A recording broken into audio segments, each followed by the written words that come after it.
we're looking at a 3-year post-op surgical result, like significant bone loss, 50% bone loss. Patients really, really, really need to know what they're getting involved with, right? And I think unfortunately there is so much marketing in this game right now. But the main problem is when you divide in 3 segments or 2 segments or as many segments as you want, when you lose cross-arch stabilization, before the occlusal force goes to the bone, there's a prosthesis, there's a prosthetic screw, there's an abutment screw.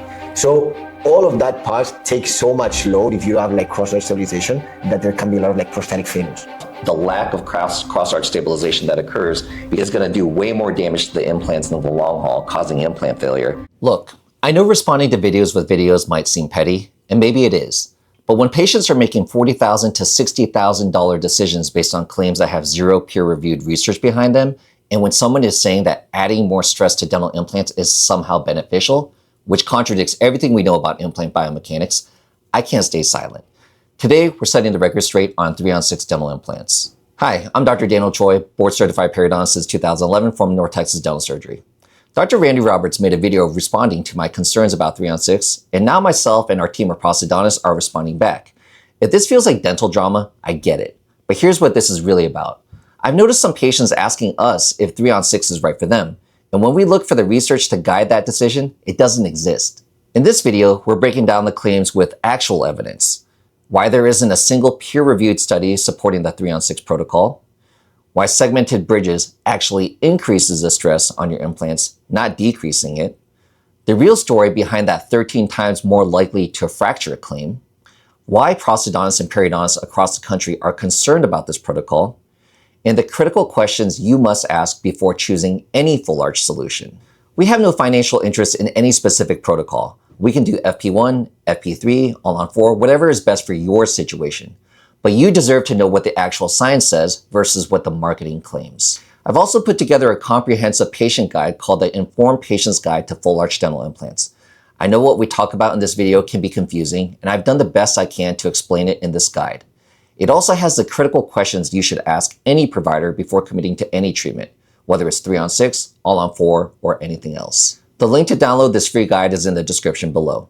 Print it out, take it to your consultations, and make sure your provider can answer every single question with evidence, not just marketing claims. This isn't about winning an argument, it's about making sure you have the facts. Let's dive in. Hey everybody, this is Dr. Choi from North Texas Dental Surgery. I got a few of our other doctors here. You guys want to introduce yourself? Dr. Said, prosthodontist here at North Texas Dental Surgery. I'm Dr. Koo. I've been here for 2 years. And I'm Dr. Lazar, I'm a prosthodontist here working together with Dr. Said. All right, so over the years, I've had a few patients in the comments leave, well, not our patients, but just some people who are viewers of our videos would leave comments and they would ask what our thoughts were about 3-on-6. So we gave a few thoughts about what, we did some research on the website and what they were talking about. And so anyways, we've done several videos over the years, and Dr. Randy Roberts had apparently left a response back to one of my critiques of the protocol based off of a comment that someone from his staff had sent to us. So this is that video.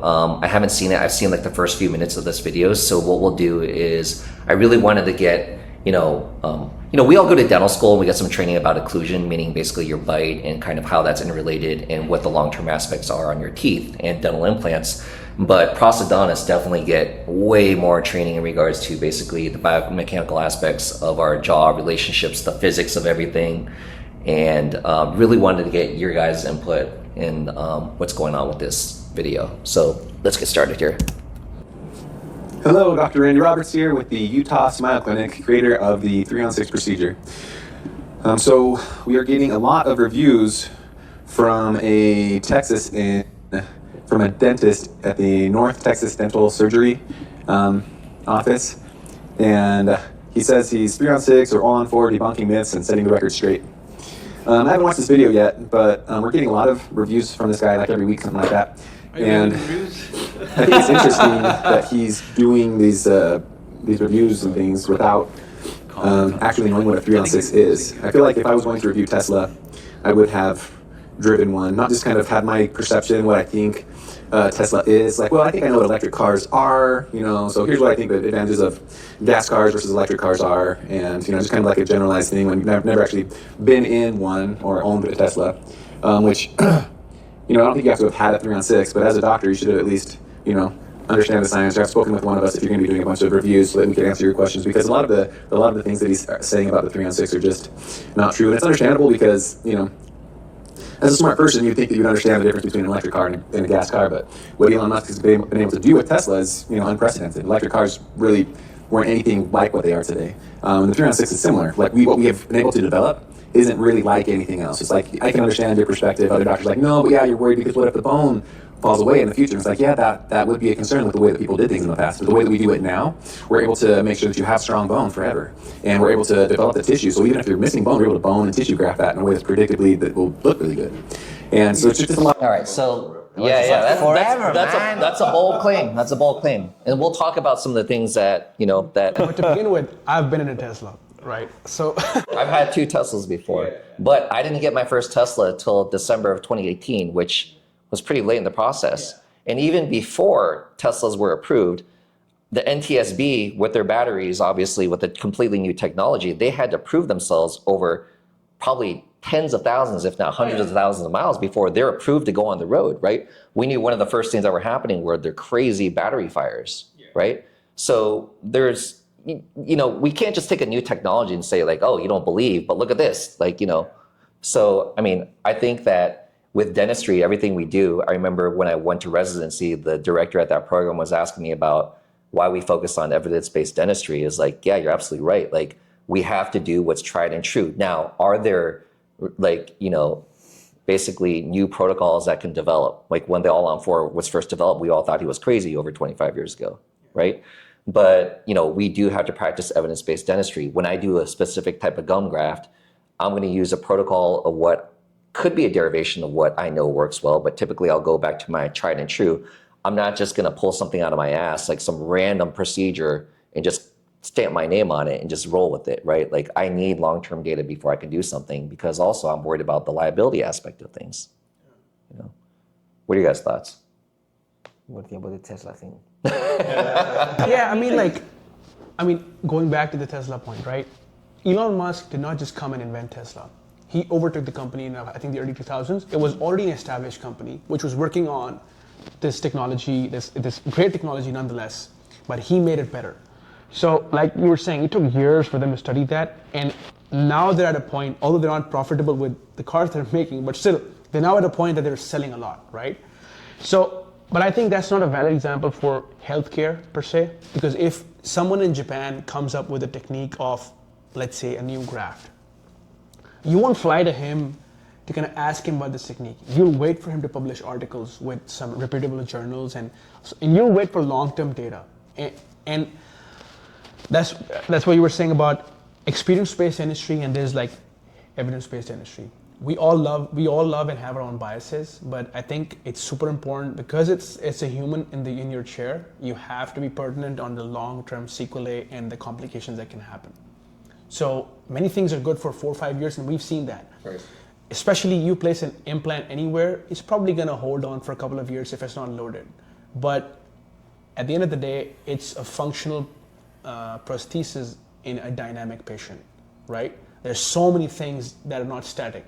So you really need long-term data to support your treatment modality. It reminds me of that case that you guys did on that patient who had an All-On-4 done about 5 years ago. And as you would look at that case, and if you asked me how long that would have lasted, if it was just freshly done and I looked at that x-ray, I would have thought like 2 or 3 years. But it lasted 5 or 6 years for that patient. Now, the problem was that when she had it done, she was like 48 years old.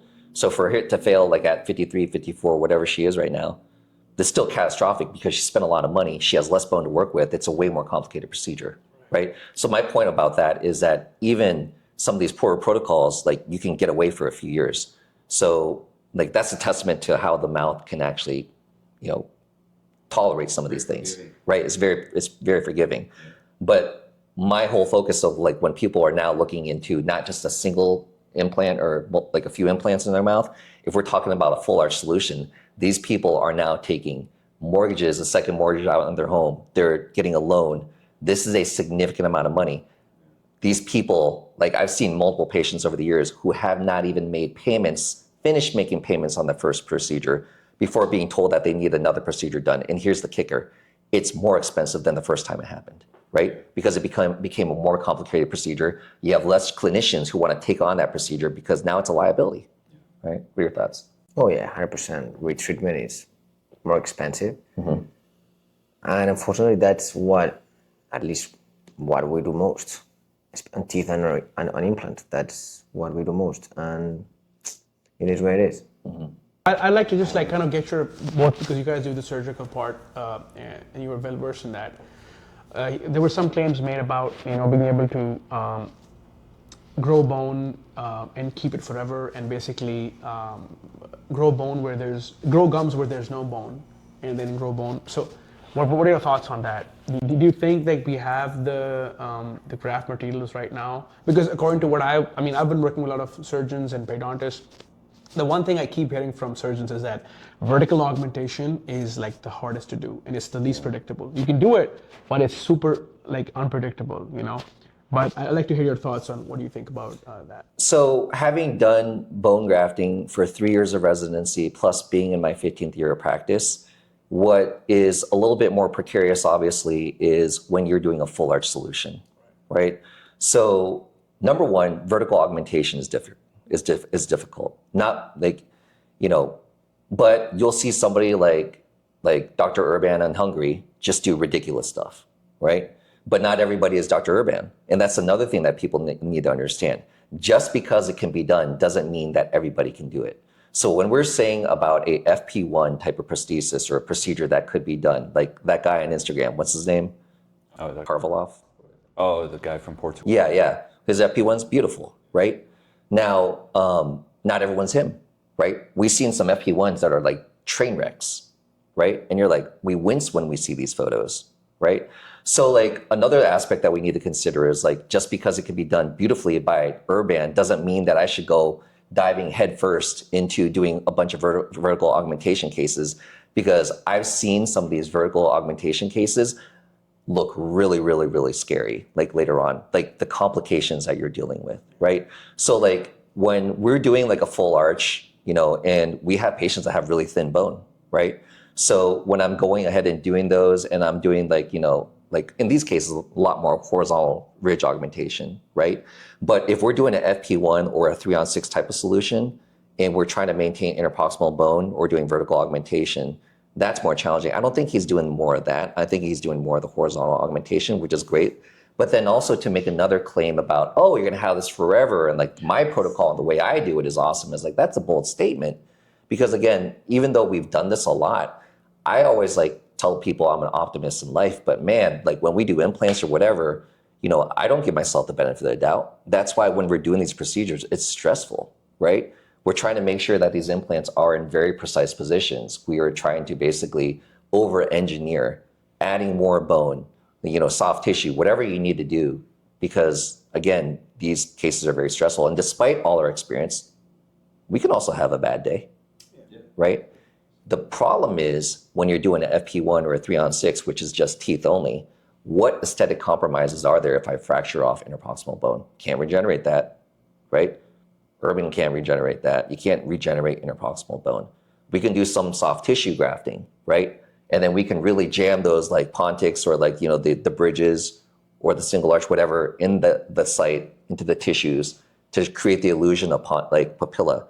That's another like argument. I don't want to get too off track. So what you're trying to say is that wherever the implants are, it's easier to hold on to the bone there versus the interproximal spaces where you get more recession as you age. So there's always going to be some recession, some crestal bone loss that's going to keep happening as the patient ages. Right? So we'll post a photo up here of Dr. Posey, right? So he's like teaching FP1 courses, charging $5,000 a head, right?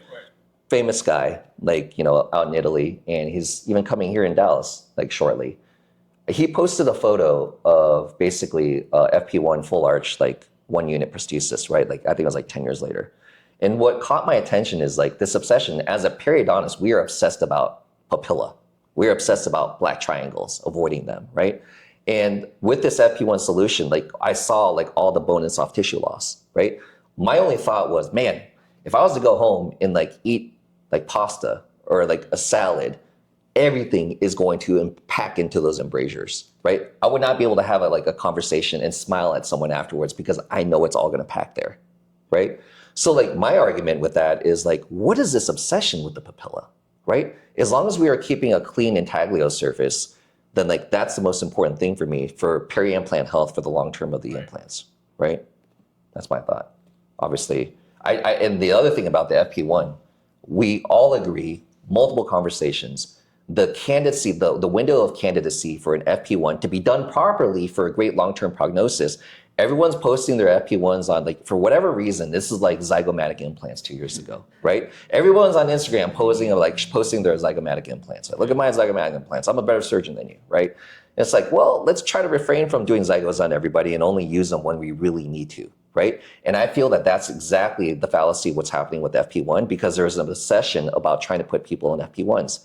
And no offense, and I'm not saying periodontists are the best implant surgeons by any means. I think we do get more implant training than any other specialty or dentists out there.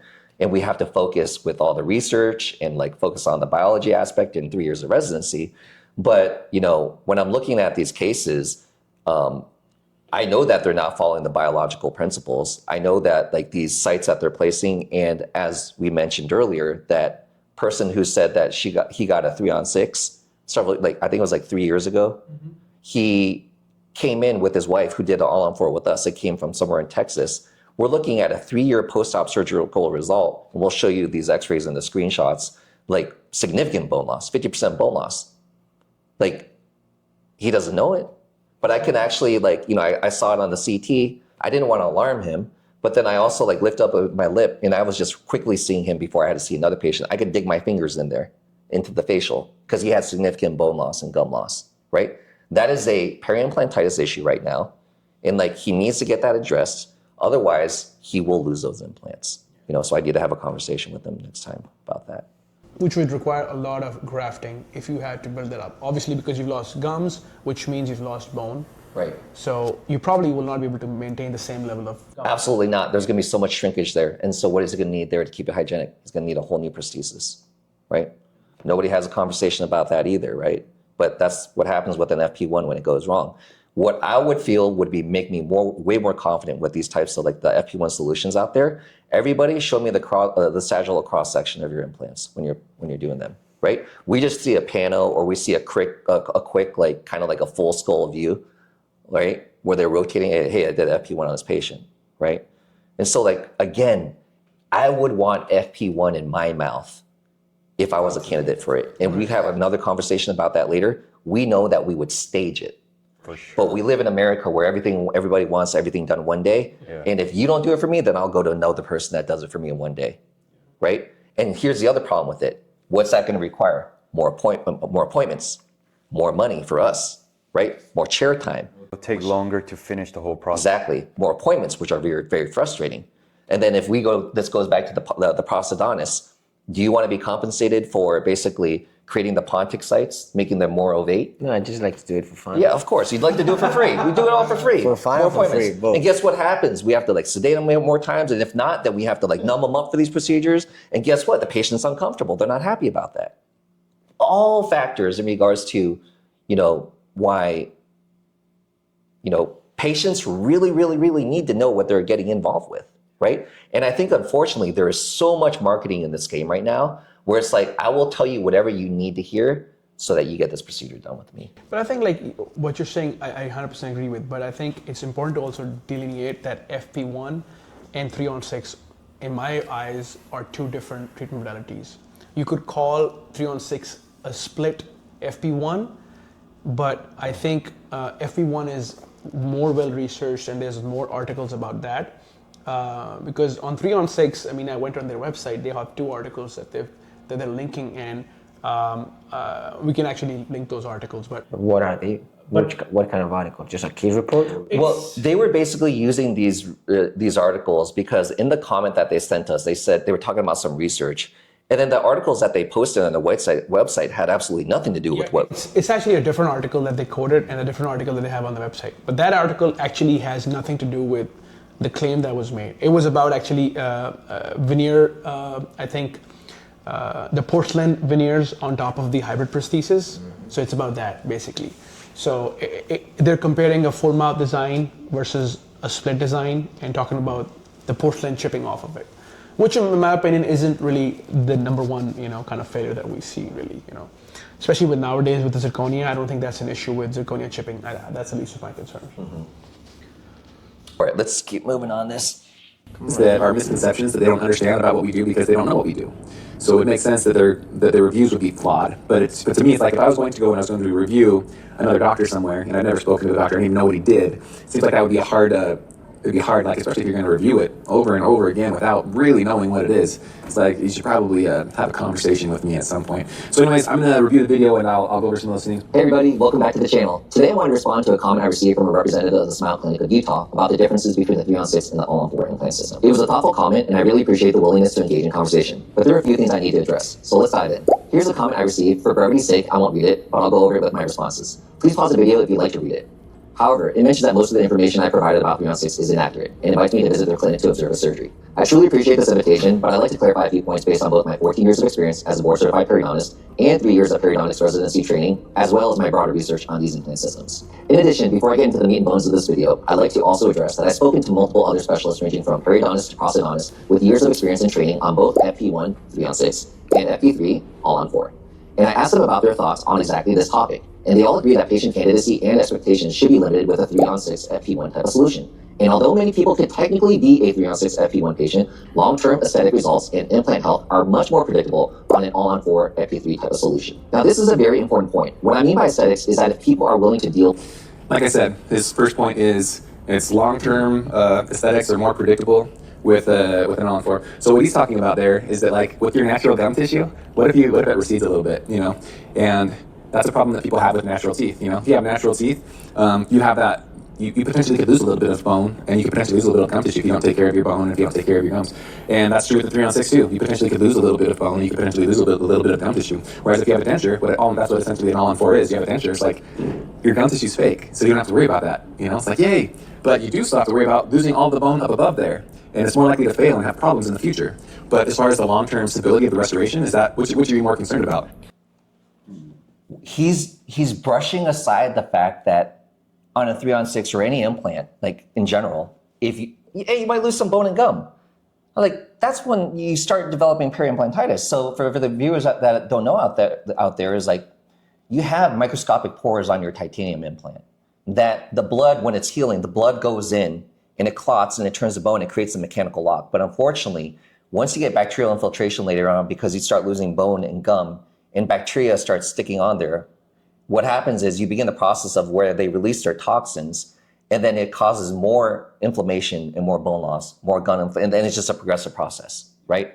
So whereby if we try to heal, like solve these, it's like, yeah, we got special types of lasers, but they're not they're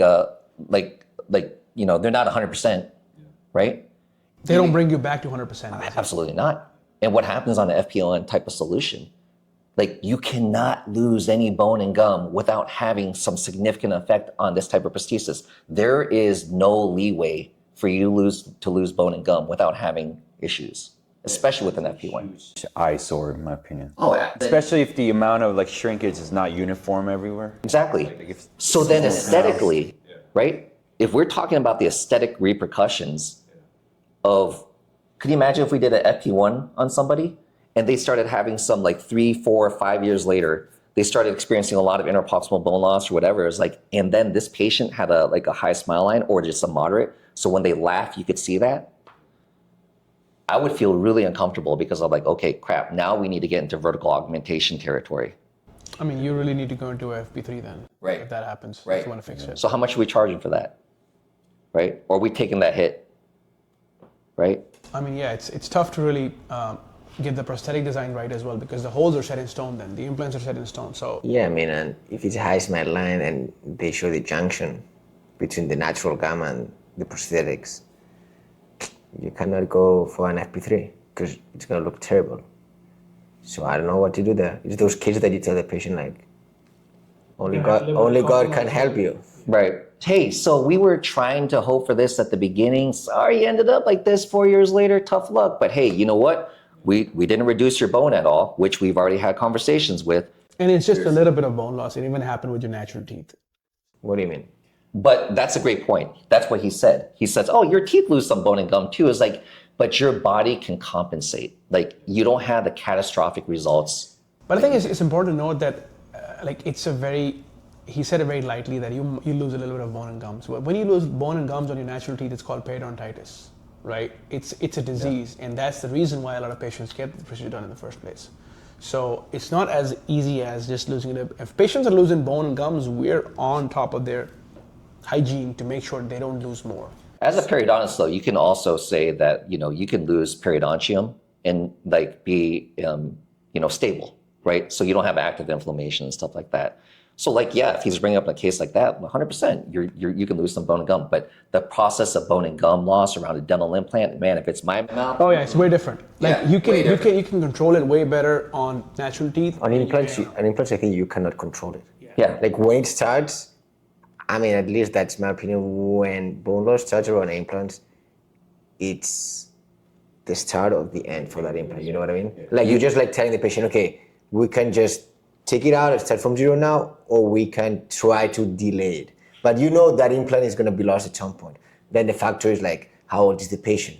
Morbidity, systemic disease. So it's like if it's a 90-year-old patient, you're like, I mean, you can do some laser therapy. You can cut the threads off. You can make it polished. Right. But all those things, like you said, are just delaying the death of the The implant. clock is ticking. And the thing is that when there's like bone loss around a tooth, we all know what the treatment to do.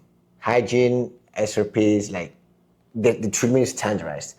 When there's bone loss around an implant, there's like so many different treatments that can be done. And you know why? Because when there's so many treatments that can be done for the same disease, it means that none of the treatments actually work. Because if there's one treatment that works, that's the one. Like when what do you do with a patient with peri-implantitis?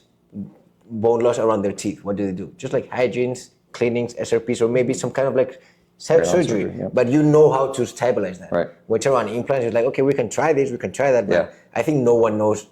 What's the there's best no way to address it? consensus. Yeah, and then you really have to kind of, like you said, weigh out all the factors: patient's age, what are the repercussions of removing that implant, if you have enough bone left after that implant leaves. If you don't have enough bone, I mean, what do you do? It's really a conversation you have to have with the patient of how dearly we want to hold on to that implant, really. Right. But don't get me wrong, I think like we agree that FP1 is the treatment we all would get if we could. If we could. And that well done, it doesn't mean that it's gonna have like bone loss or gum loss. You know what I mean? Like if you have like enough bone thickness, enough gums, enough like soft tissue, I would get an FP1. I think you would get an FP1. You too. You know what I mean? Yep. If we had enough bone, biotype, By the bone way, thickness, yeah. all these things come to account. I think another thing to note is that we have to look at patient factors to begin with. Like if a patient had decay and a lack of oral hygiene, in my opinion, that's not a good candidate for an FP1 to begin with. Because for FP1 to succeed, you need to have impeccable oral hygiene and thick biotype and probably a low smile line. So if a patient is coming into me with poor oral hygiene, it's a lot to expect them to completely change themselves around and kind of start brushing rigorously and kind of taking good care of it. Because if you keep the same hygiene, you can just use a water pick with an FP3, but with an FP1, you really need to almost brush like. I mean, I'm going to disagree on that with you, and I think that's good that we disagree, because you remember that viewer that someone told in one of the videos was like, oh, these guys are like paid by Dr. Choi because it's their employees, they say what they want to hear. So I disagree with you on that, is that our patients too, like even if they get an FP1 or FP3, like, which is like All-On-4, if the oral hygiene is bad, we're going to suffer, you know what I mean? Oh, yeah. I think the main thing for FP1 is the amount of bone and amount of gums that the patient has. Yeah. You know what I mean? Yeah. I think that's the main factor, because oral hygiene, at the end of the day, like if you have like a thick amount of bone, like let's say 2 millimeters facial, 2 millimeters lingual, and like thick soft tissue, a lot of gums, I mean, yeah, if the patient doesn't brush, that's bad, but for me it's worse if like I see sometimes the implant and I see that the bone around the implant is like paper thin, that's when I get worried, you know what I mean? So you know what I would say is like the biggest distinguishing factor for me if I was going to recommend an FP1 versus FP3 is setting expectations. And the expectations, we're going to lay out like that conversation before we head into the surgery and do this protocol is like, okay, so we're going to lay out the ground rules here, right? It's like this. Okay, yeah, thicker bone, thicker gums, thick biotype, patience, right? Low smile line, multiple procedures, things could even go wrong. You got to work with me on this. And God forbid this goes wrong, then we're going to have to go to this. Are you ready for this? And also, you're going to have to pay us more too. You might need grafting for life, literally. Right.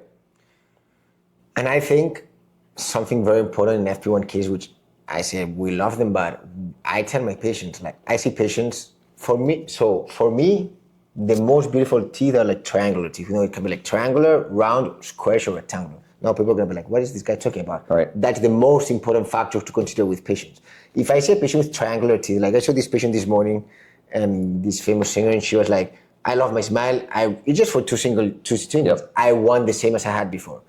Imagine if she were like an FP1 case, beautiful triangular teeth, long papillas, like long, like maybe from the crest of the bone to the contact, like 7 to 8 millimeters. We can have that between teeth, but between implants, it's impossible. Not even urban, no one can. Yeah. It's biology. So we know that. Kelly, no? Who? Kelly, no? I mean, maybe, I don't know. But you might have to fly to, like, where's he live? Like, let's Spain, go to Italy. Yeah, Italy. Let's Yeah, go. you got to go to Italy for that, right? My point is that we know that when doing FP1 cases, most of the teeth are gonna have to be like squarish, not like square 100%, but like squarish. We cannot have like 100% triangular teeth. Can you explain why? Because the papilla, which is the amount of tissue that goes from the bone, The gum peaks that to go the between your contact teeth? point between two teeth, we know that between teeth can be like, let's say, up to 7 millimeters, I think. Between implants, around like 3 millimeters, 4 millimeters. You know what I mean? That's the study from Tano or Choi, I don't remember, in which they talk about, let's say, so interdentally, it's 5 millimeters from the contact point to the bone. But from I think it can go up to 6.5. so for implants, it's a little less, which just means that basically for It's papilla way to less. fill in, It's has to around be 3 millimeters. A It's very like small amount of it's half of gum. it. It's half of it, Yeah. more or less. So what I'm trying to say is that expectations. If when I see a patient with a high smile and very triangular teeth, or they bring you a photo, I want these teeth. I'm like, I cannot do that. And I think, what's his name? Randy Robert. Mm-hmm. Yeah, Dr. Roberts. Dr. Roberts. If you can do that, I'll go see you. 'Cause Yeah. I don't know how to do that. Yeah. To get like long papillas with Yeah, triangular nobody can teeth do with that. You gotta take FP1. that technology back to Spain. Yeah. Oh, You can't man. do that.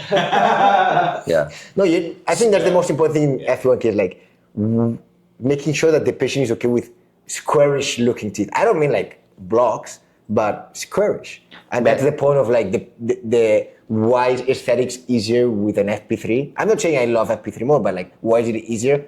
Because I can give you the teeth of the tooth shape that you want. To fit your face. Can I make a very, very, very, very important point? Because we've seen YouTube comments are like, oh, you're recommending FP3 because it's easier. Like, dude, yeah, it is easier, right? Like, for everyone involved? it's easier for everybody. And that's what you need to understand, right? The predictability aspect of it. Man, like, remember that photo you sent in regards to like someone who was on a forum, like showed their 3-on-6 and retracted the gums? Like, I cringed at that. I cringed.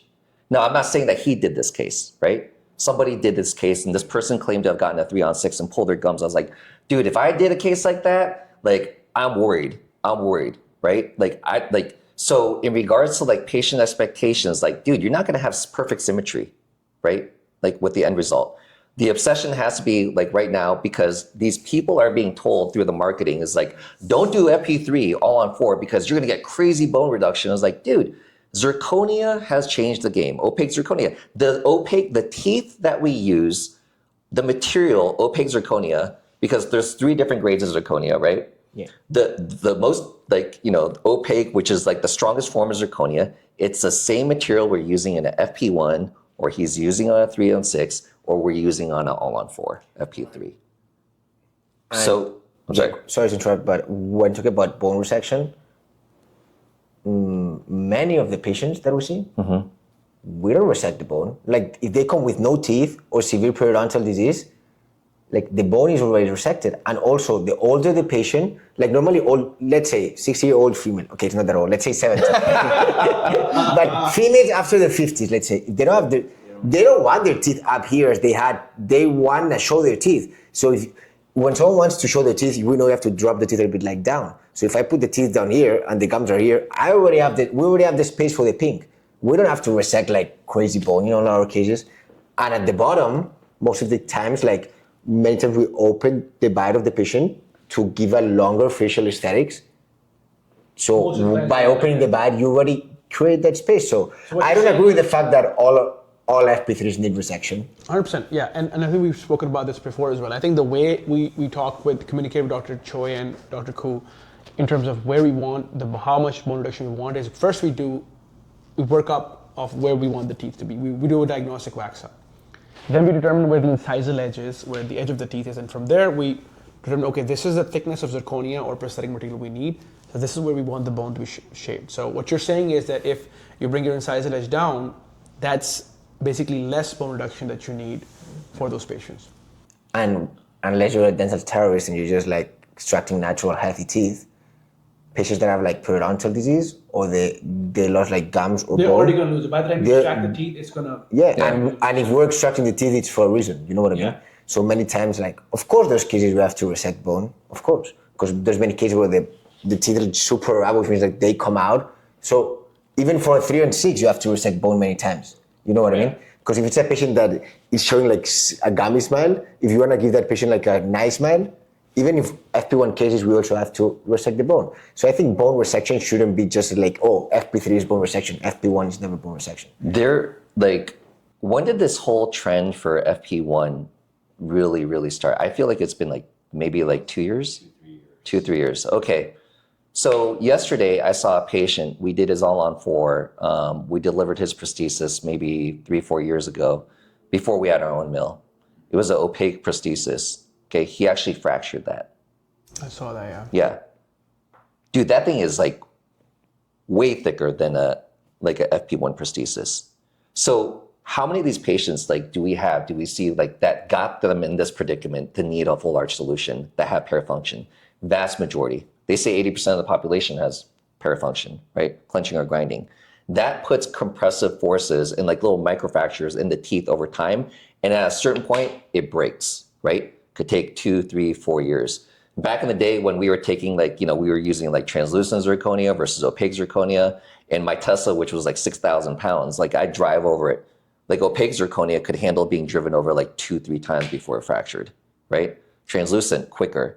But my point is like anything, like this glass table, a chair, plastic sheet, steel sheet, titanium sheet, whatever we're talking about, everything is going to be also a function of the materials of that, the chemical properties of that, mechanical properties of whatever you're dealing with, but also the thickness, right? So like what you're alluding to is basically that whatever reduction you do, you need to respect the minimum thickness. Right. So if you don't reduce enough in efforts to be conservative, and if your prosthesis is too thin, now you're compromising the strength of your prosthetic.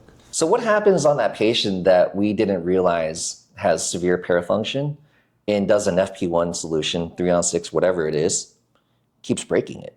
We're like, oh crap, what do we do? What's our recourse then? So you have two options. You can either obviously redo the surgery, which is with the most aggressive, So take out all the or if you redo the prosthesis, you can open the bite. But now the problem is there's a range within which you can open the bite. You can only open it so much. Like we have some patients which actually present with incompetent lips, which just means that their lips are not meeting even with their current opening. And we have to somehow open their bite. So we can't open their bite at all. So we're messing with their jaw relationship and can create TMD and a bunch of other long-term issues. Yeah. And then option number 1, let's not take that lightly. What you were talking about, redo the case. Yeah, that means taking out like how many implants in that person's mouth? 12, 14 implants in that person's mouth, taking the bone down to create the space. That's traumatic, So, and what's like, how many years has it been? What's the bone like in the other sites? Right, that now we have a very complicated scenario. So that's why it's always best to have adequate bone reduction from the get-go, because I've seen it's actually very difficult to open the bite, and patients can't really adapt to more than in my opinion 5 millimeters. Like more than 5 millimeters, very hard to open the bite, because even there's a lot of articles. There's an article by Abdul who's saying 5 millimeters and around 5 millimeters is a good enough opening to do, and that's my experience as well. Less than 5 is usually good, but beyond that, it leads to other issues. And then also to help reduce parafunction using Botox. Right. We're seeing more and more people talking about that. Yeah. Right? All right, let's get into this so we can. your gum that you may or may not be able to see at all, or that the whole thing fails because you can't keep the thing clean. So, and also we have really predictable ways to make sure that the restoration can last predictably a very long time. If you brush and floss, and if you take the algae calcium like we supply, and if you're following the right protocols, then you should be able to have a restoration that takes a long time. Why do we floss? Natural teeth, why do you floss? Mainly. What's the point of the floss? So you have no buildup, basically, Reduce Around bacterial where? load. Around where? at your periodontist. Well, actually, it's on your proximal area. So you, with your toothbrush, you get like facial lingual. Right. With your floss, it's like proximal area. So the main goal of flossing is cavities, avoiding class 2 cavities. You know and interproximal. Yeah, but periodontal issues. you also have the, how do you call this? Yeah, soft picks. Yeah, so is it mandatory to brush around implants? No, it's not. You know what I mean? Do we need to floss around implants? Hey, you're sending the wrong message out here. Just kidding. But you know what I mean? Yeah. Like, I think he's alluding to an FP1 type of prosthesis where there's a transition between the gums. but he's trying to justify a thing like, oh, you splint it so that you can floss. No, I think he's trying to emphasize on the algae calcium Board certified prosthetodontists and periodontists that have probably not done anywhere near the amount of FP1 restorations that I have done or that the other 306 providers have done, because that's one of the things that we specialize in. We're doing thousands of these restorations now, and we know how to get beautiful, predictable results. And it's just not something that anybody else does. If you're going to these prosthetodontists, like I've spoken to tons of prosthetodontists who don't ever do FP1 restorations. A periodontist as well, like he's a periodontist, and he almost never does them because he, like he says, can't get predictable, good results that will last a long time. So. I mean, in terms of volume, yeah, he might be doing a lot because he advertised like crazy. When I went to Salt Lake City 2 years ago, I saw a big billboard sign featuring his face. Bro, like this just reminds me of a guy that's like doing a bunch of root canals on somebody, and like you don't see the issues with the root canals for like years, and like you don't know what you don't know till it explodes in your face, you know? The volume has nothing to do with it. And the reason why you see prosthetodontists, we have conversations, not with you guys, like so many people, it's just like, what do they talk about? They talk about the candidacy. We know the biology. We see the long-term results. We've been practicing long enough to see the same principles that can affect a single implant or an implant bridge is going to affect a full arch solution, right?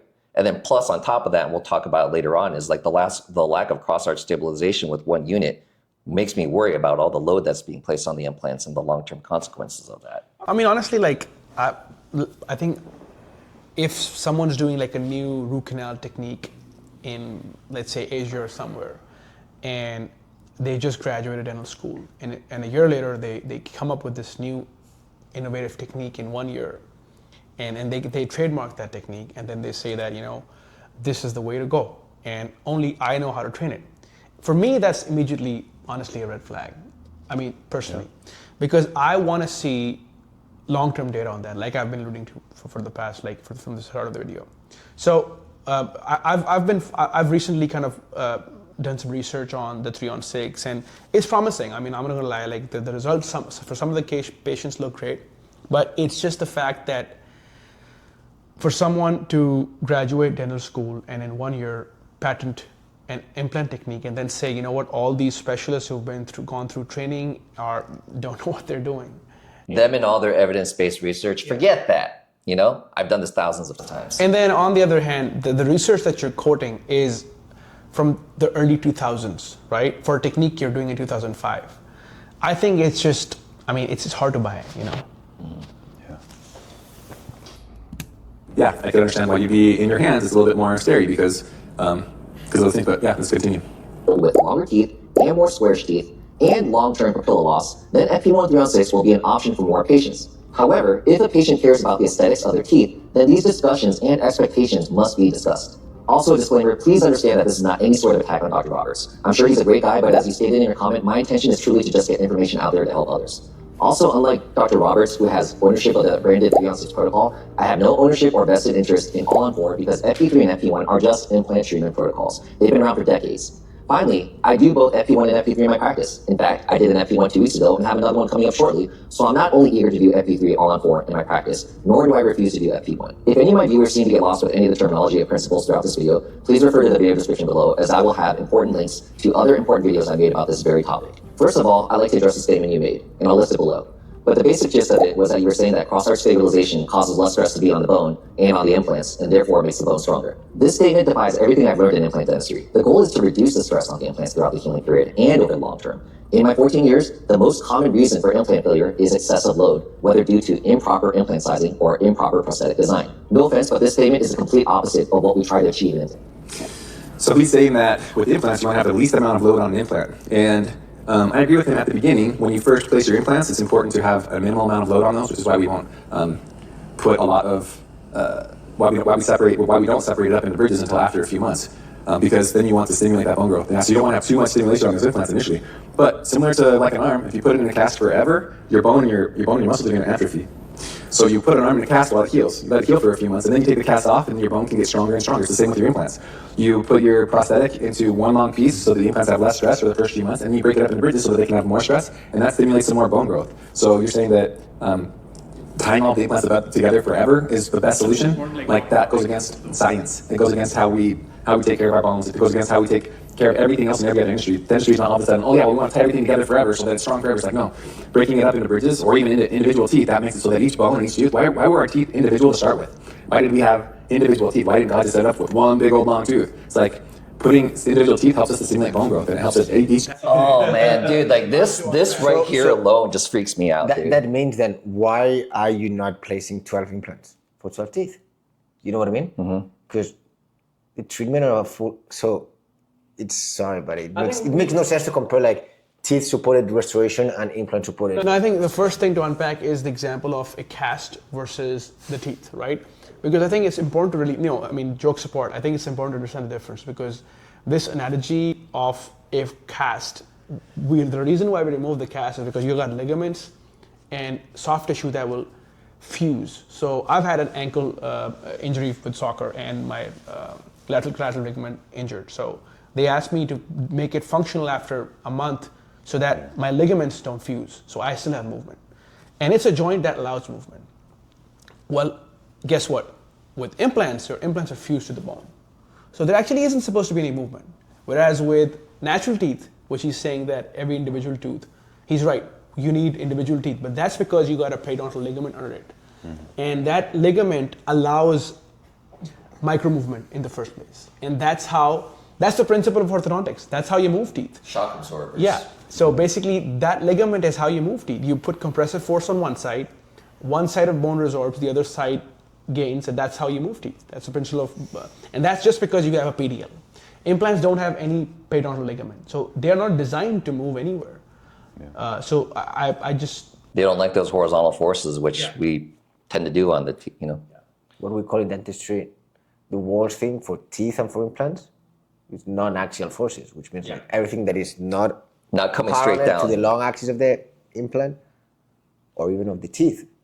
That's why we love the canine, because the longer root should the tooth that can withstand higher non-axial forces. That's why we do canine guidance. Yeah. If that was true, then honestly we could do ortho with implants as well. Then we could put braces on implants, and then we can move the prosthesis where we want it to move. But justifying that, you're separating like bridges, because that's the closest to teeth that what God gave us or something like that, or nature gave us. That's just like. When he was talking about how they wanted to increase the forces on it, I was just like, this is madness. Like that literally was like the craziest thing I heard, and like made me worry about the protocol. And then the other thing too is like the 3-on-6, 3 bridges being supported by 6 implants. That means 2 implants supporting every 4 teeth. And in 60% of the population, like a lot of people have like really low sinuses, and your maxillary, your upper jaw bone is softer, right? So you have 2 implants supporting 4 teeth. That to me, like I don't sleep well at night. Like owning this practice and worried about long-term liability, I worry about the train wreck of like cases coming back later on. I think it's important to break down why we ever split the prosthesis. So why did we start splitting the prosthesis like back in the day, right? Why was it? So cross-arch stabilization, that's what we talk all the time, which it means it goes back to classical prosthodontists. Because they couldn't cast it, right? They couldn't cast it one. Having separate bridges. Why do we have separate bridges? So why did we start splitting it? Okay, so we start, before zirconia we had like porcelain fused to metal, which is like the framework was metal, and then we put porcelain on the top. what happened when you do that in a U shape. Right. Like the metal before any milling machine, it was casted, which means that if you cast that and then it might shrink. Yeah. Let's say it doesn't shrink. You move to the second step. You put the porcelain on top to make it look good because you don't want your patient to have like metal teeth like Terminator. So then where you put the porcelain on top, it shrunk again. So what happened is that when it shrinks, the prosthetic is not passive, it doesn't fit properly, so we had to cut it.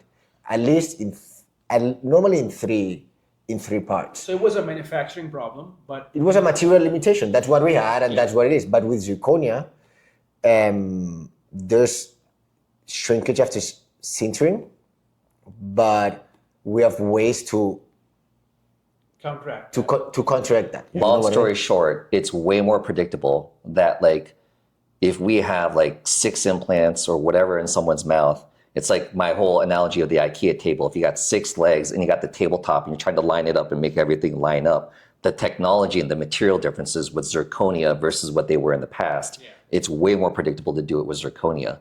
So the reasons as to why we need to split the teeth up and like into separate bridges back in the day doesn't exist now because we got photogrammetry, we got zirconia, we can control for a lot of these factors. Yeah. But this is literally just seems like a 3-on-6 is just a marketing spin. And the whole benefit, he says, is like, well, if one unit goes, then we could just replace that unit. It's like, well, why does that matter? Because in my opinion, like the patient shouldn't have to pay for that. You know, if a bridge goes bad, like I'm usually liable for it because this person's like warranted, right? We have a warranty on their product. We got a mill, we got the design, boom. Whether we design a bridge for 4 teeth or 3 teeth versus doing a full arch, still gonna take a puck of zirconia, right? So we'll mill it out, have our lab work on it. We'll have that zirconia prosthesis ready in like a few days, right? And if you don't have your own lab, your own mill, then you're gonna have to send out for it. You'll get it in a month. But in the meantime, you could put like an interim in there, right? But again, for me, like his claims on the 3-on-6 website about having separate bridges, that's a moot point for the patient, right? And again, I can't beat this to death enough. The lack of cross-arch stabilization that occurs because you now have 3 or 4 separate bridges is going to do way more damage to the implants in the long haul, causing implant failure. And if you have that, everything's got, I mean, like, you're... No, 100%. But I think you also need to understand that, again, data, right? The reason why we use multi-unit abutments is the primary use of multi-unit abutments is for full arch splinted prosthesis, so that everything is one piece. And multi-unit abutments are not designed primarily for split prosthesis. And the reason is that you have 2 non-engaging parts, because if you do, what happens is you're actually holding on to 2 small screws, and those 2 small screws, which have very less torque or holding force, are gonna hold on to the whole thing, versus 6 screws holding on to the whole thing, right? So I think it's a lot more stress on that screw. So that's where I'm talking about the data. We need long-term data to see how long-term the cross-arch stabilization that they promise that occurs with this method is sustained on those screws. See, this is why I love to get you guys involved in this conversation because I don't learn about that in residency, right? My focus is just on how can we ideally place this implant for long-term success, right? Obviously, unfortunately, we didn't get enough focus on this in residency, but the occlusion has a monstrous effect on it because it's not like you're gonna fail overnight or like within a year, long-term effects, right? So getting prosthetic. And I just don't like the fact, like, listen, periodontists, whatever, you could brush over us, like, that's fine. But to brush over like prosthetic expertise and say like, listen, I've done this, you know, I didn't have to waste my time going to residency, forget the research. We go to residency, we're freaking doing research and like research papers and like knowing all these journals, like till we're blue in the face. It's extremely frustrating, right? But because everything's evidence-based, we had to know our research, right? And you can't just discount that and say, hey, I've done this thousands of times. And yeah, and he's definitely boasting that he's done thousands of these cases. But then now my question is, are you like telling every patient to get an FP1 prosthesis instead of, you know, sometimes we get patients that have healthy teeth and, you know, Dr. Lazaro sometimes convinces patients who want All-On-4 to try to save teeth. Yeah. So is this guy just telling everyone to get FP1? So you're saying that, Yeah. so you're basically implying like, are we pigeonholing people into the yeah. protocol? Right. I think it goes back to that comment that you just brought up, like 90% of patients are FP1 candidates, right? That was another thing that was extremely alarming because like in that first comment that they sent to us on YouTube, it was like, he said like, hey, 90% of the people who do FP3 All-On-4s are actually candidates for this. No, they're not. Like anybody that's like even in perio residency, like, or, you know, like, come on, man. Most people in dentistry disagree with that statement. Yeah. Even though I know some guys that do a lot of FP1s and they certainly say, yeah, it's probably like less than 10%. Yeah. My Well, last probably more point- than that, but not last point on this part, I mean, maybe I agree with him. I shouldn't do pros because I think prosthodontic is the worst specialty in terms of that. You see, you take the patient forever. We do the final part and we keep the patient forever. Then the dentist, the orthodontist, the periodontist, the oral surgeon, gone. Second part, a lot of appointments. And third part, a lot of headache. What I'm trying to say is that, I don't know if we're good or bad, but what I'm trying to say is that for me, the main problem with 3 and 6 of what I see, because I don't do surgery, I'm not a surgeon, I don't know, I just say like, hey, Dr. Choi, Dr. Kui, put the implant like on good bone, as parallel as you can. But the main problem is when you divide in 3 segments or 2 segments or as many segments as you want, when you lose cross-arch stabilization, before the occlusal force goes to the bone, there's a prosthesis, there's a prosthetic screw, there's an abutment screw. So all of that part takes so much load if you don't have like cross-arch stabilization that there can be a lot of like prosthetic failures. Prosthesis fracture, chipping of the porcelain if you do porcelain, screw fracture, abutment fracture we've seen, implant fracture. So I think that's the most important part because at the end of the day, like that's what we see a lot. Like even yesterday, like I've seen like I think this week like 2 patients from different offices with the implants placed, they have like screw loosening, screw fractures, strip screws, prosthetic problems that, guess what? I think general dentists are amazing because they know how to do everything. But when there's a screw problem, I refer it to you, prosthodontist, hey, but then send it back for the crown. Yeah. Right? Yep. So what I'm trying to say is that what I'm worried about this is like, I don't know, like in 10 years what's going to happen. Like, I want to know his maintenance protocol because the maintenance protocol of the screws, like, do you change the screws? Do you not? Because like when the screws loosens, it starts bending. And also like the screw that we're talking about, it's important to know that in the multi-unit abutment screw, there are 2 screws that go into it, right? And I saw a recent video of there that they're torquing that at 35. Now, I don't know of any system that torques the prosthetic screw to 35 or 30, even close to 30. Most of the big 15, companies, 20. 15 to 20, right?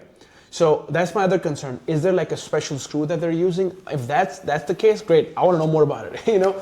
But if it's just a regular screw, because most of the common companies that we use, like the big ones, they use way less torque. And that just means that there's less clamping force on there.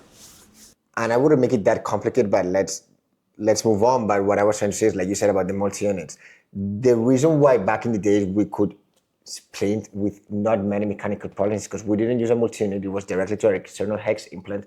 The screw was way longer. So it's a completely different story. And the goal was trying to splint. If we could not splint, they had to cut. But initially the goal was try to splint. If you couldn't splint, you had to cut. No one had the idea straight away, like, let's just like do like different segments. Yeah. And when they had to do different segments, they normally placed 8 implants instead of 6. Because 6 implants for 3 segments, It's tough. Yeah. it's tough, right? Would you do that? No. How many would you place if I'm gonna ask you for 3 segments? 8 implants normally. To help me sleep at night, to make sure that this patient's not going to have long-term issues with no cross-arch stabilization. Yeah, get as many implants as I can feasibly get in there. You know? But not 1 per tooth. No, definitely not. But like, yeah, 3 tooth max, right? Like, yeah. Let's go. Yep. To be stronger and stronger. So yeah, making it into bridges makes it so that you have more stimulation of each one of the bone around those implants. Dentistry. Second, it was mentioned that about 90% of All-On-4 candidates could and should have received 3-on-6 instead. That's quite a bold statement. In reality, 3-on-6 requires more bone than All-On-4, which limits its applicability. Many patients, especially those who suffered bone loss, both the valuable buccal bone and the interproximal bone, simply don't have the bone structure for predictable long-term implant health and Yeah, so and I get it, like people that don't know how predictably you can bone graft and tissue graft these days, like that would make sense. Like, yeah, no, most people don't have enough bone. It's like actually most people do have enough bone, especially if you know how to bone graft and tissue graft really well. And so we're able to predictably get long-term beautiful results on our patients because we know how to know how to build it up where it's been lost. And most people haven't lost all that much bone. It's maybe been like a millimeter or two. And getting a millimeter or two of bone, that's not even like vertical bone loss, that's horizontal bone loss. Normally if you pull a tooth, it's like the front part of your bone will lose a little bit, and it's easy to build that back up again. If the doctor pulled your tooth out and broke some of your bone, if he's able to maintain that and you bone grafted it, then there's a good chance you didn't lose very much at all. So anyways, we're able to build that up and get beautiful results. Aesthetics. Yes, grafting can help, but that adds complexity. Man, you're a bad periodontist. You know how to build bone. Like, I want to pull up every damn case where we do like crazy guided bone regeneration and soft tissue grafting and stuff like that. But it's like, this is like, This is a perfect example of you don't know what you don't know. I think that's honestly, that's what I've learned through the residency and with working with so many specialists. When you graduate, there's like this Dunning-Kruger effect, right?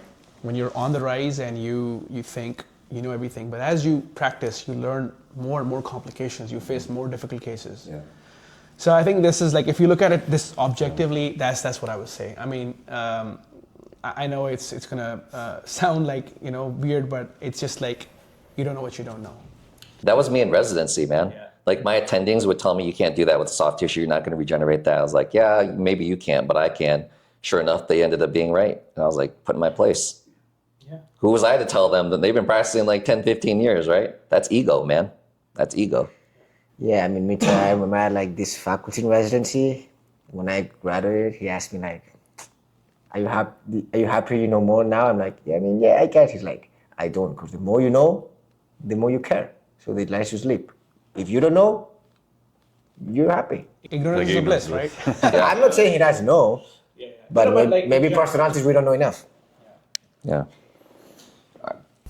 Which isn't ideal for everyone. Also, I'd like to apologize about not knowing whether nowadays 3-on-6 was still segmenting the bridges or doing a single unit design. I personally, as well as others, are in favor of the single arch design, as it allows for cross-arch stabilization and therefore less stress, less bone loss, and less implant failure with a single unit design. Now, hygiene is another point that they brought up. While it's So he says less bone loss. Actually, you get more bone loss if you keep it all together in one long prosthetic, which is why we only have it in that long prosthetic for 3 months, because the longer you leave it in one long prosthetic, the more bone loss you're going to find over time. The quicker you can break that up after it's integrated, the more you can stimulate that bone to continue to grow and have less bone loss and have more bone that gets built up.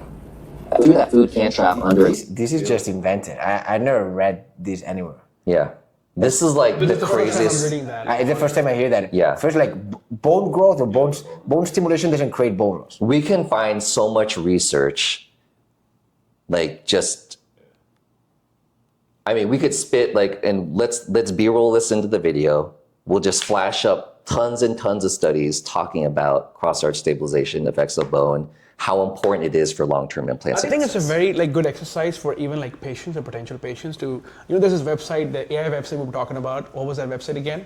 Open Evidence? Yeah, Open Evidence. You can literally just type in any question and find out systematic reviews. Even ChatGPT. Go to ChatGPT and ask about cross-arch stabilization and bone loss. Yeah, don't believe any provider. I would say like if don't listen to us. Yeah, don't listen to us. But like I'd say like just look up systematic reviews done over the past 10 years on like the different designs and different treatments we're talking about, or any treatment. It could be a root canal treatment you're going for. But like I think it's really important to discern, because there's so much disinformation. I can make a flailing statement about a treatment and say, you know what, root canals don't work, or crowns don't work. And I can say it in the most convincing way, but facts cannot be. Let's take a step back. What you said about systematic reviews, which are basically where they aggregate and they study like kind of like all the research that's out there about it. They have a very strict criteria of, so first what they do is they have this rejection criteria. So they will reject any study that does not kind of have certain features. It's not long enough, it's not credible authors, it doesn't have any authors who don't have any vested interest in the companies.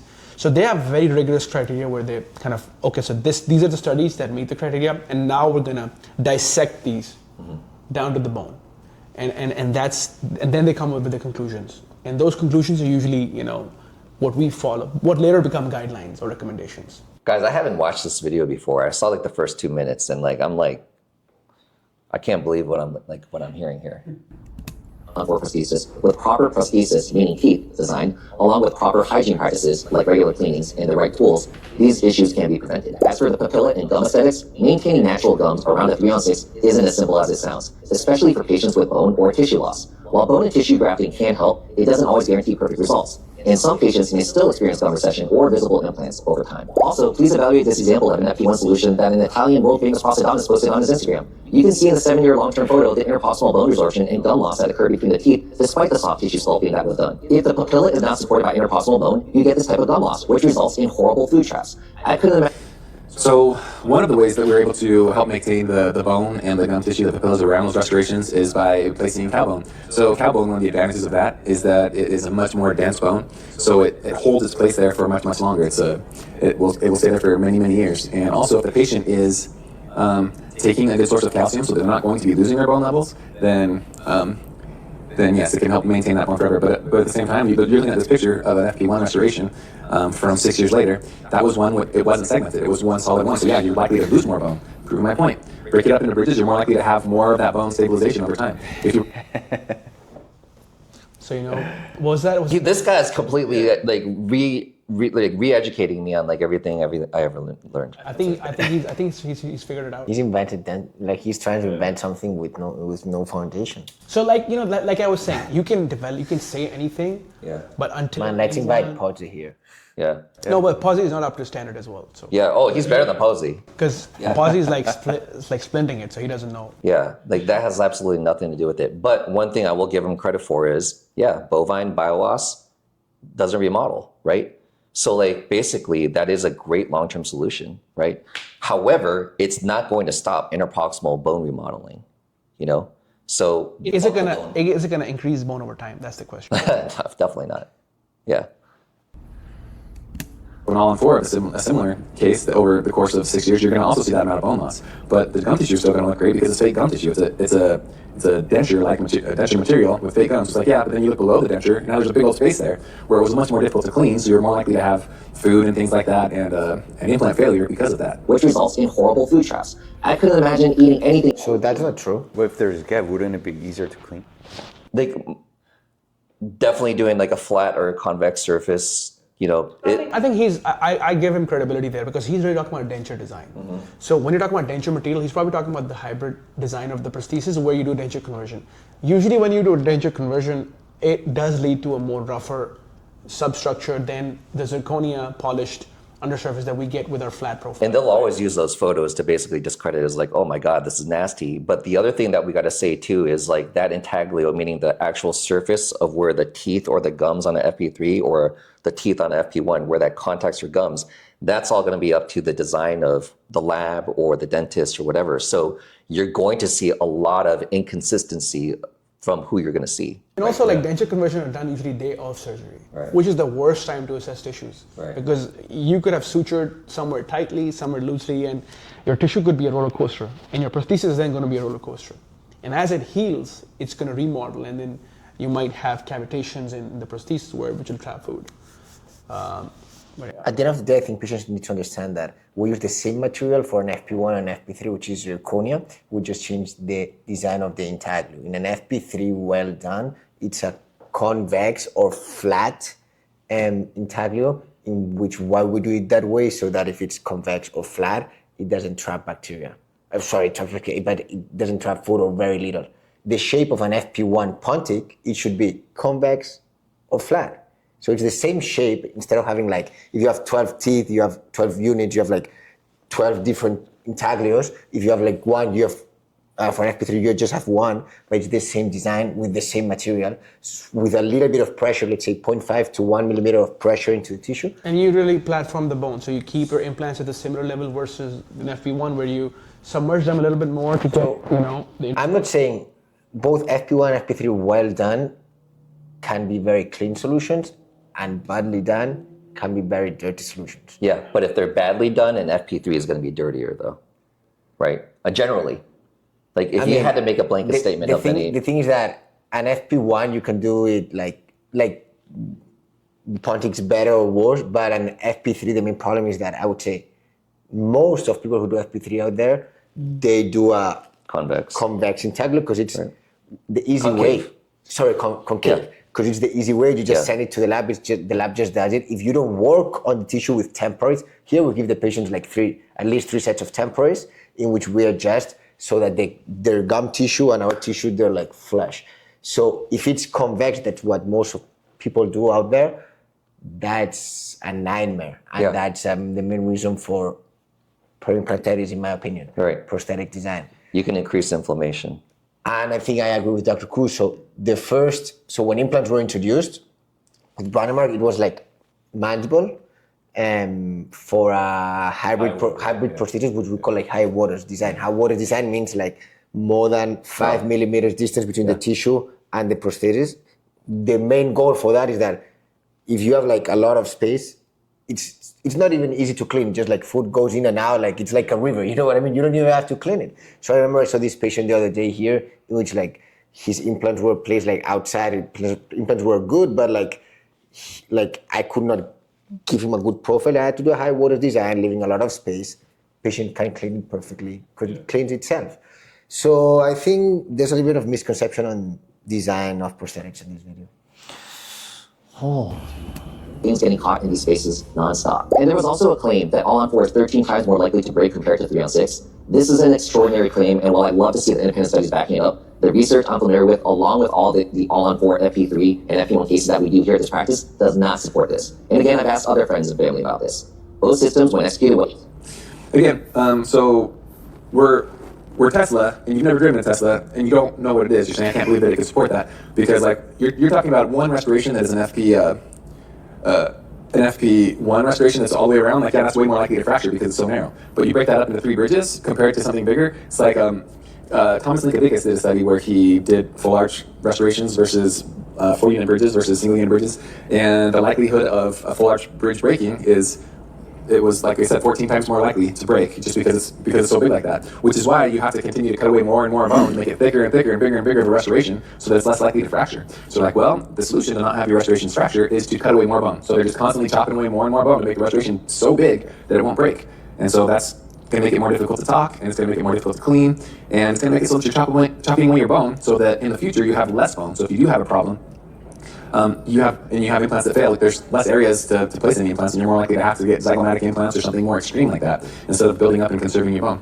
They'll offer strong, long-lasting results. That's not right. I mean, for sure, there's like Linkovicius study, and I'm sure because that's a great clinician, Thomas Linkovicius, and the reason why long span fracture more than short span is because the main reason for failure of a prosthesis on implant is lack of passivity. You know what I mean? And when there's lack of passivity, it means like the prosthesis doesn't feel like, if you have 6 implants, it doesn't fit passively in the 6 implants. There's like too much stress when you screw in. I think it's very important to be, sorry I'm interjecting, but it's very important to really assess what he's talking about. He is talking about a 2005 article by Linkovicius, which was talking about porcelain veneer fracture of hybrid prosthesis amongst, so the longer the span, so that's the article. Porcelain chipping. So it's only porcelain, that's what I was saying. So the article that they're posting does not talk about the monolithic zirconia design that we study or talk about these days. That's a different story. Yeah. This is why I love having you guys around here, because you guys can give us that perspective. I mean, we could be talking about like, the thing in prosthodontics is that we could be talking about, there's so many materials, so many different ways of doing things that we could be talking over and over and it would never end, but I think that's not the purpose. So, I mean, anytime someone talks about an author, I think I would encourage even the patients to really just look up the article. It's so easy. Like nowadays with ChatGPT, you can literally just voice note ChatGPT to look up this article and tell me the introduction of that.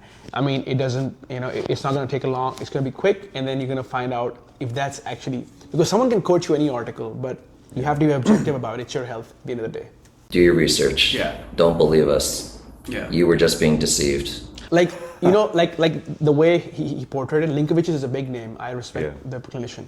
But like quoting that article and picking a wrong judgment and putting in a video, I think it's important for patients to really being able to differentiate what the inference is of that article. And don't get me wrong, I haven't read the article, but if you're talking about like porcelain chipping or delamination from the framework, that's the reason why we're doing zirconia. That was 100%. the main problem with porcelain fused to metal was that when the porcelain chipped off, oh my God, that's a nightmare, man. You have to take it out, send it to the lab, and then continue chipping off. And normally that's an occlusal problem, you know what I mean? Sometimes you gotta strip all of it, right? Sometimes you gotta strip all of it and do it all over again. Yeah, because we could go over and over, but if it's been in the patient's mouth, like for it's humid, and then you try to put that in the oven to add porcelain, everything is gonna burst. Yeah. So you have to start from zero. So yeah, let's forget about this area. Man. For patients. But the simpler design of the All-On-4 actually makes it easier and less costly to manage in the long run.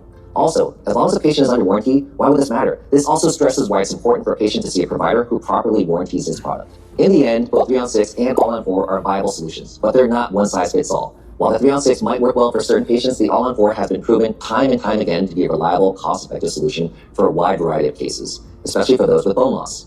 Thanks again to Mike at the Smile Clinic for making the invitation. I think it's important that we continue having these conversations to provide the best care for our patients. If you're considering dental implants, make sure you consult with a trusted professional who takes your...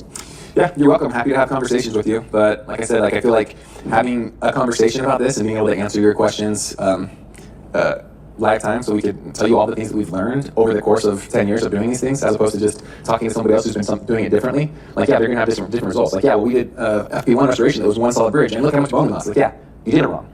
There's a million different things that you have to do correctly, which we have spelled out now, which is why we have a training program where we license doctors to become 3-on-6 providers. And we don't let other people try to do this, because you have to know how to do all of those steps in order to be certified that you're able to give someone a 3-on-6. We want everybody, if they're going to any doctor in the country, if they're going to someone that is a 3-on-6 certified provider, they're going to get the same steps. And they're going to know how to make sure that they're going to have beautiful, long-lasting restorations, where they're not going to be losing as much bone. He's asking to sign up for a course. It's good to have these. You know, the thing is that, and I wanted to make a quick comment about that, is like, I don't need to go get trained by you. Like, I know basically about the principles of what you're talking about. Obviously, you guys prosthodontists know what, how to deal with FP1s, just segmenting it. Oh, okay, you stuck some bovine bone in there. Doesn't remodel as much. I get it, right? Like, I can look at the claims from the child pinhole technique. I've had two people, someone else even asked me about that at consultation today. I was like, man, it's a garbage procedure. Child's pinhole technique, no offense, general dentist, 75-year-old Chinese dude invents this new protocol. He's got a hell of a marketing team, right? But I was looking at the surgery. I went to an AAP meeting. He bought a big booth. He was had it on video showing the surgical technique. I've done hundreds of gum grafts at that time. I knew this is BS. There's no way in hell this is going to work, right? Sure enough, they because the marketing is so powerful and people come in and ask for this procedure, what happens? Periodontists were signing for the course just to say that they do the child pinhole technique, and then they don't do it, right? They get the person into their office. They say oh yeah, no sutures, no cuts. We're going to create a little procedure. I know basically he's coming in from the vestibule, right? So I don't need to learn how a child's doing his procedure. But with the child pinhole, again, I could just look at how it was doing, and then I can make assumptions off of it. Vista procedure too, right? The Vista protocol for gum graft. Just see a quick little video what they're doing. Got it, right? So this is not rocket science. But based off of everything I know, this is a long-term liability in my opinion. I appreciate the tone of respect in his videos and talking to us and saying, but yeah, there's just things you don't know what you don't know. There's a lot of things that the industry currently doesn't know about what the 3-on-6 is, and it's going to change the industry. Right now, people are getting bone chopped away because that's what's been predictable. And now we've got a new way that's more predictable, and it's stronger, and it's better, and it works in 90+% of the patients. Yeah, is there still cases where I'll do All-On-4, All-On-X? Yeah, there are. It's just a much smaller number than what the industry thinks. I may be doing it on 2 or 3% of my patients, and the rest of them I'm able to build up and get them a beautiful FP1 3-on-6 restoration. So that means that Anyways, 98% of patients, or 98% of patients that FP1. come to... That's that's a disaster for long-term success. But, I just want, That's a lie. I was just getting, sorry, I just got a little bit more emotional about this because of, Yeah, no, that was a lot. I think how would you sum it up? If you, I think we need to be objective about this. I mean, I get there, he has a great marketing team, and he has a great... He's trying to invent something, and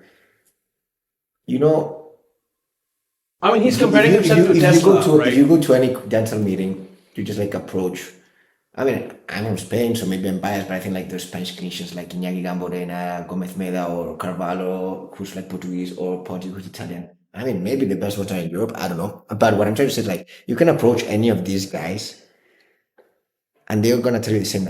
Everything is invented in dentistry. Everything is invented. You know what I mean? We just need to get the science, what's out there, and try to make the best that we can. As Dr. Choi was saying, like All-On-4, All-On 3 and 6, they're just like ways of calling different ways of like restoring a patient's mouth. But everything is invented. So I don't know if this is trying to reinvent something to give it a name, and like if there's any money involved. But like, let's say even if you assume that he's the Elon Musk of dentistry, right? We still need. Why do you laugh? I don't know, man, but he's going against all the principles. But like, Yeah. I mean, all jokes aside, like he's alluding to the fact that he's the Elon Musk of the All-On-X game, right? But I would love to see, like I've been saying from the start, more articles from Tesla, or sorry, 3 on 6, right? Yeah. So I think, in my opinion, like it's and so far, whatever articles I've seen from the website, from the numbers he's quoting, nothing is. I can't find anything like the 13 times more breakage thing, and all of that stuff is almost like misleading, So really, for us to be objective, we need to see numbers that add up, really. So it's so easy. So what's a peer-reviewed journal? What is it?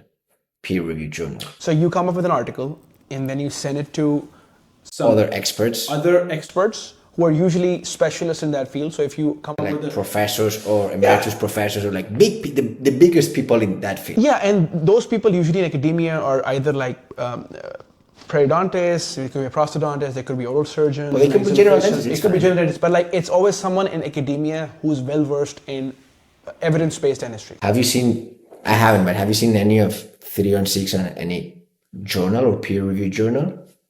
I mean, we can literally. I've recently done a research on it. I have seen any article. I even tried to chat GPT and Yeah, get that open. I was gonna be like, so like end of the story. Like really, like if if it was so good, it would be like all over, like AO meetings, ACP, AP. We gotta start talking about this protocol. All the because it's meetings, great. all the journals would be fighting to bring him, paying like $10,000, $20,000, $30,000, $50,000 for him to speak, because the meeting would be packed. But it's a But no, but the meetings are bringing Pozzi, Chu, Tano, Magne, the same ones. Why? Because they're the best ones. Yep. man, like when I graduated dental school, I'm gonna be honest with you. And I'm not saying none of us were like good enough to go to any of those meetings to 100%. talk. And that's exactly what I was coming to. When I graduated dental school, I had next to zero knowledge of implants. I had just read the bookish knowledge. I hadn't placed a single implant, right? Through pros residency, I learned a little bit. And when I started practicing, I learned a lot. Even right now, I can't say I'm an expert at implants. I don't know everything because everything hasn't been released yet. We're still getting, like that zirconia thing we were talking about. That thermocycling zirconia is like, there's new things we learn every day. I'm open to learning, that's not the point. But the point is that when you graduate dental school, you have next to zero knowledge of implants. And for someone to come out and patent a technique and say that what he's doing is better than all the other specialists out there and has a lot of evidence that there's no evidence of to actually visualize, I don't know what to believe. Yeah. Yeah, I mean, I went to an ITI meeting here in Dallas last year. Yeah. And there were some lecturers that were presenting their FP1 cases. Right. And they're all doing the staged approach as opposed to what these guys are doing. Oh, nice. That's the right way to do it? Yeah, because so what they would do is they would extract a few teeth, leave a few behind, but at the same time they would place a few implants, do some bone grafting. But at that first appointment, the prosthodontist would make a set of temporary bridge, just supported by natural teeth. Yeah. All right, start with that. Wait for a few months, and then at the second appointment, the remaining teeth will be taken out, and then the implants will finally be uncovered, and then the prosthodontist will make a second set of temporary teeth, supported by implants this time. Yeah. And that was essentially the consensus. That's how the lecturers did it. Like on your life, how would you do it in your mouth? That's how. On my life, if I did FP1, that's the way out. Like having done all on my kid's life, doesn't get any more serious than that. If I had to do FP1 in my mouth, I'm doing it that way. Yeah. And I know it's going to suck because all the appointments, all the recoveries, all stuff, but it is what it is for long-term success. I don't want issues because we know if you start having issues, I deal with these issues. They're a damn nightmare. I don't want that in my mouth. So I will be patient. How about you? No, I mean, I'll go through the pain of bonus root canals, you know, and basically keeping those teeth, getting the sensitivity, and but like honestly, I would start with that and then see if FP1 is an option, because at that point, when you get that design, you realize that if FP1 is the right option for you, you know, because that lets you trial that out. Yeah. And the whole purpose of that staging is to really assess and have the patients go in through a test drive, an actual physical test drive of the surgery before the surgery. You know what I mean? Is it Tesla? All right, guys, it's late, so we better head home. But thanks for your guys' time, and I thought this was an interesting video. Man, I didn't watch that. You know, I saw the first 2 minutes of it. I seen the first 2 minutes as well, but like it's. It surprised me. It's the first time I hear about it. Yeah, And I mean, I'm not bragging, but like I'm fresh out of residency, like maybe less than 2 years ago, and I teach you Texas A&M. I'm in academia part-time. I haven't heard about it. So you read a lot of articles, and you kind of are with quite a bit of. I mean, Intelligent I'm minds still in are- academia. I mean, Yeah. part-time, almost 50%. I wouldn't say 50, let's say 40%. But you kind of butt heads with a lot of the experts or so-called experts of dentists, right? Expert and non-experts, like all kind of, even residents, all the residents, 3 that are in the school, faculty that are like really old, and even like the youngest one, like we talk about even like how a new way to do it, from the newest way to do a filling to how to do a gold crown to how to do an FP1 or FP3. We talk, you know what I mean? But I never heard about certain things. yeah. All right, guys. If you guys have any questions or comments, I know we're gonna get a lot of comments from their team immediately. Please leave them in the comment section below. Hey, maybe we can do a real time video meeting and go point to point on some of these things. No, I think before we do that, I need to see some articles, because I then have to review those articles and see for like if there's substance, because a steak without any kind of meat in it is not a steak. Yeah. Would it be one-on-one or like? Well, no, we're gonna get a lot of bot replies here in about like a few days. But all right, thanks guys for your time.